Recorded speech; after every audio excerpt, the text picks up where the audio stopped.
तिमीसँग नोट छ, मसँग भोट छ, हामी एकअर्कामा तालमेल गरौँ न, हुन्न? तिमीलाई चुनाव जित्न भोट झार्नु छ, मलाई जीवन जिउन रहर अनि भोक मार्नु छ। त्यसैले त विज्ञापन गरेको छु, मेरो एक भोट बिक्रीमा छ।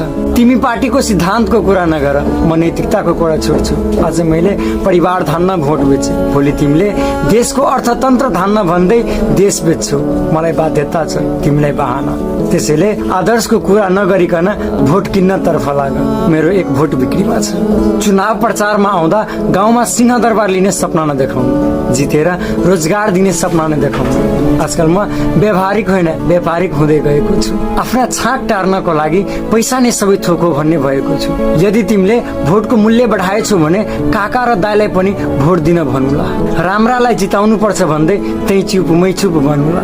तिमी चिन्ता किन गर्छौ, धितो राखिदेऊ बुढीको गहना र घर, पछि जति पनि लुट्न सक्छौ धन डबल भएर फिर्ता आउँछ इज्जत र स्वाभिमान। म तिम्रो पार्टीको झण्डा बोक्छु, तिम्रै पक्षमा भाषण ठोक्छु, तिम्रै झोले कार्यकर्ता बन्छु, सबैलाई भोट दिन भन्छु। मेरो भोट किनिदेऊ, मेरो एक भोट बिक्रीमा छ। गरिबी हटाउने तिम्रो एजेन्डा होइन र? पढेवालाई चारो जसरी पैसा छरिदेऊ, युवा युवतीलाई पासपोर्ट अनि 40 कटेकालाई रक्सी भरिदेऊ। वैशाख 30 नजिकिँदैछ, मान्छे चिन्हतर्फ लाग, भोट किन्नतर्फ लाग, मेरो पनि एक भोट बिक्रीमा छ।